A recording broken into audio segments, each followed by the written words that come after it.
Hey everyone, welcome back. So today I'm going to be doing my December slash Christmas haul.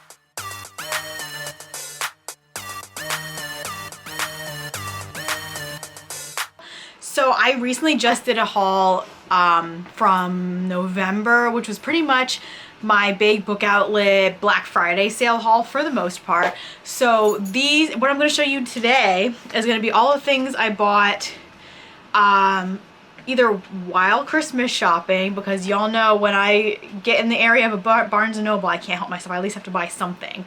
Or books that I acquired via gift cards that were given to me as Christmas gifts. No one buys me like actual books.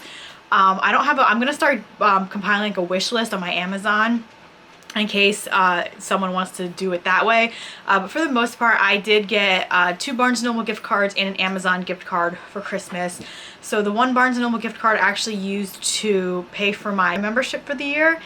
And then I bought books with the rest of it. And then my Amazon card, I bought 1 book. And then I'm going to show you what else I ended up buying with it. Which, if you've been watching any of my previous videos, you'll know it's not going to be that big of a surprise. So let's get into it. The first thing I'm going to show you is the stuff I bought off of Amazon, because it's not really book related, and that is the seasons 2 through 5 of Supernatural. So y'all know that I've been binging the entire show the last couple of months. I am obsessed. I did watch it when it first came on. I watched up to season 8. I followed it on CW. I only ever bought the first season on DVD, and I'm like I love collecting box sets, even though this entire show is on Netflix. It doesn't matter to me. I still like having the box sets. I like being able to watch all of the special features on the back, and I like to watch the commentaries on some of the episodes. So I am going to be in the process of collecting the entire series. And I do have to say that from when I think I started collecting box sets back when I was like obsessed with Gilmore Girls and One Tree Hill, and box sets have gotten so much cheaper since then. Or just because I'm an adult now and have my own money, so they don't seem as expensive. I mean, I know the newer seasons are still like 20 bucks, but these ones were like between $10 and $15 a piece, which really isn't that bad in my opinion. I haven't started watching them yet. I haven't decided. I do want to do a rewatch, but I think I mentioned this in a previous video. I want to wait until season 15 is completely finished before I start all over again from the beginning. The book that I bought along with that haul is Fallen Heir by Aaron Watt. I originally wasn't going to get any books. I was just going to get all Supernatural DVDs, but this was on sale for $8. And normally they are like $13.99, $14.99. So I decided that I would absolutely going to snatch this while it was at such a cheap price.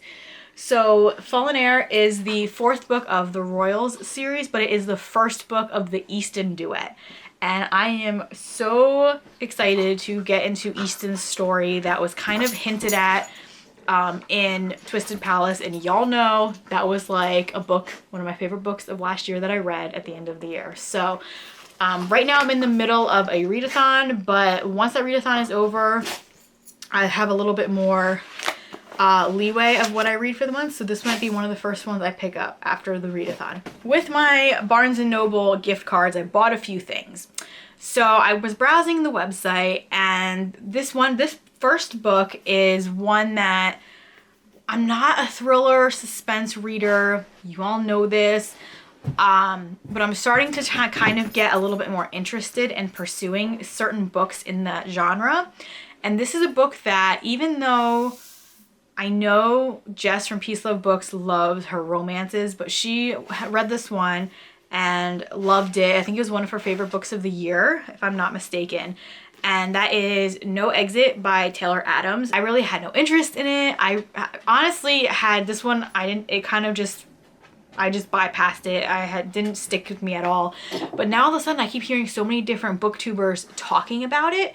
So I decided that I would give it a go. So this is a thriller set, I think it's like just one night.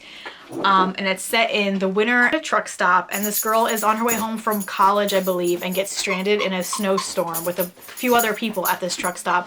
And then she realizes that in the car next to her is a little girl locked in a cage in the car next to her, and obviously it's one of the people that she's stranded with. It's pretty much an entire thriller about her trying to figure out who is who, and I hear there's so many like twists and turns in this, and it's like people just can't put it down, and I am actually really excited to dive into this and see how I feel. A lot of times books like this get me anxious because I just like I want to know what happens next, and like I get not anxiety, but I just like get like so worked up that yeah. But 13 hours. It takes place in the span of 13 hours, the entire book. So I'm really interested to see how I feel about this one and what all the hype is about. And then, so this is a first time for me, you guys. So I was browsing Barnes & Noble site, and they were having a sale that was buy two, get one free on manga, graphic novels, comic books, that kind of stuff. Now, I'm not a manga reader. I'm not really a comic book reader. However, I have decided that I would give graphic novels a try. So I was watching Sam from Thoughts on Tomes did a video about, I think it was like a beginner's guide to fantasy or something like that, and one of the series she mentioned was The Wicked and the Divine, and just the premise of this had me looking it up and getting the first volume on Amazon. So it says, every 90 years 12 gods return as young people. They are loved, they are hated. In 2 years they are all dead. It's happening now, it's happening again. So I think how the way Sam explained it was there's different gods. It's not just Greek and Roman gods. There's Egyptian gods, Norse gods, all that come down to earth and become like teenagers, and they become these famous people and all that kind of stuff, and then they die after 2 years. And I am so here for it. I love mythology like this. So I am really interested to give this one a try. I did not get this one off of Barnes & Noble. I did get this on Amazon. However, when I was browsing Barnes & Noble's sale, they had the second volume, which is Fandemonium. Now have the first 2 volumes of The Wicked and the Divine. And I am really excited to give both of these a try. The next one was Paper Girls by Brian Vaughan, Cliff Chang, Matt Wilson, and Jared Fletcher. So this takes place in the 80s, I believe. Let me find it. Yeah.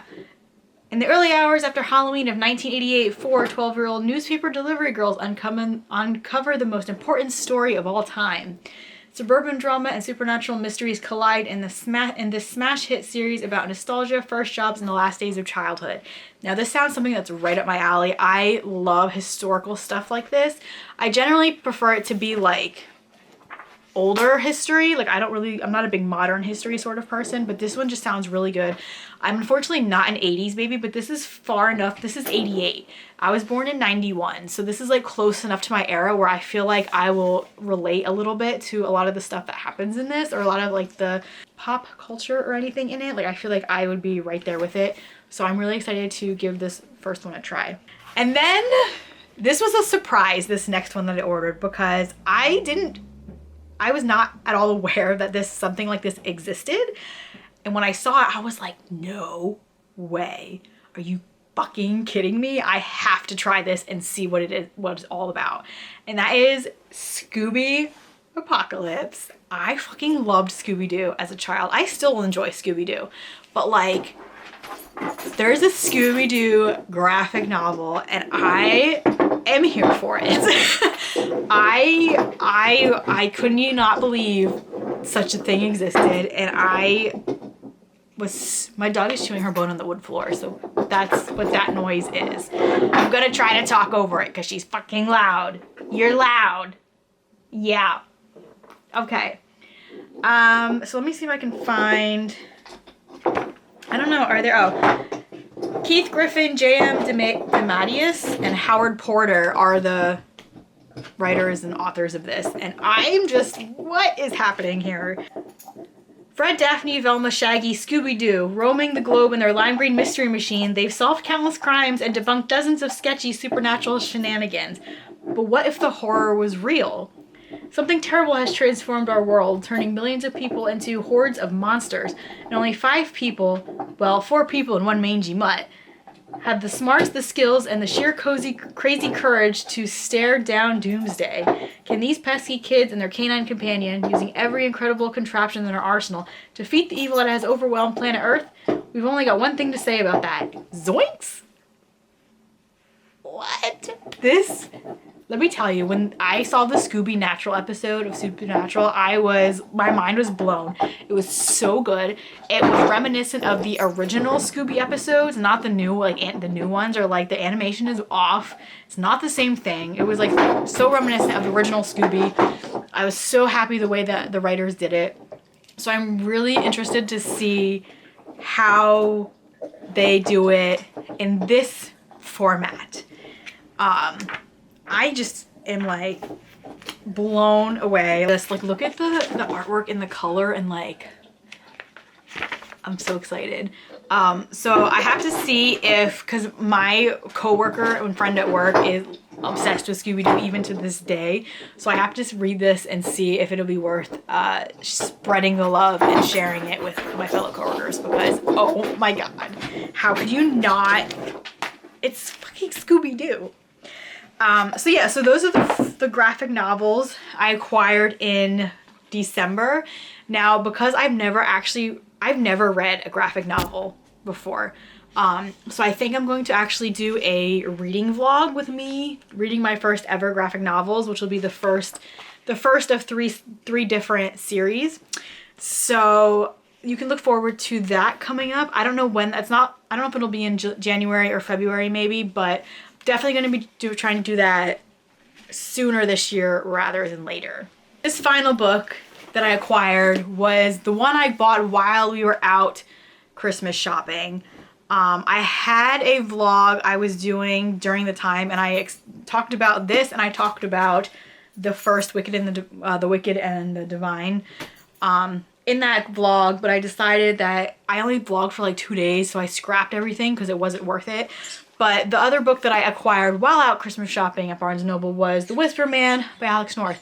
Again, a horror thriller sort of book that originally would have not caught my eye, except I saw so many people talking about this on BookTube, and they said it was really creepy and spooky, but it was so good. And I'm like, okay. And for whatever reason, I just felt drawn to it and interested in reading it. It's about a man and his son who move into this new town that has a really dark past of this serial killer they called the Whisper Man that would sneak up to the windows of sleeping children and whisper to them to get them out of the house and murder them. And it's been like 20 years, I think. Yeah, it's been 20 years. And now it's starting to happen all over again. So, and I think it follows the father of the boy and then like 2 detectives that are still on the case of trying to solve who the Whisper Man is. And they know it's not the same guy because he's sitting in jail, so they're assuming it's a copycat. And I don't know, I heard this book is just so creepy in some aspects of it, especially if you're home alone reading it. So I don't know if this is a book that I'll be reading before I go to bed, which is when I normally do read, or if I'm gonna have to wait until during the day to read it. I don't know. I also don't know if I'm gonna read it. I may save it until October for a spooky read. We'll see where the year takes me. But I'm actually a little bit excited too. I really like the cover. I think is really cool. So yeah, so that's my little Christmas haul that I have to share with you guys. Let me know down in the comments if you've read any of these. Let me know what you guys got for Christmas that you are super, super excited about. And that's gonna be it for this video, and I'll see you guys with my next one. Bye!